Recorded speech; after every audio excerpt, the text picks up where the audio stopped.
सेव्यमान पावनाङ्घ्रि पङ्कजं व्यालयज्ञसूत्रमिन्दुशेखरं कृपाकरं नारदादियोगिवृन्दवन्दितं दिगम्बरं काशिकापुराधिनाथ कालभैरवं भजे।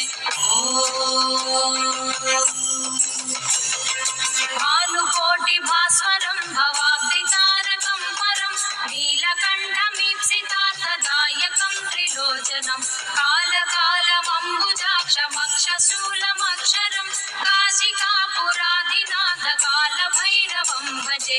कालभैरवं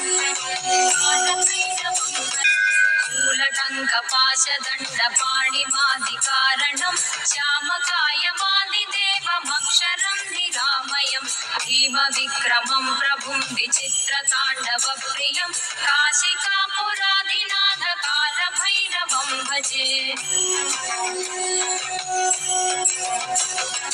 मुक्तिमुक्तिदायकं प्रशस्तचारुविग्रहं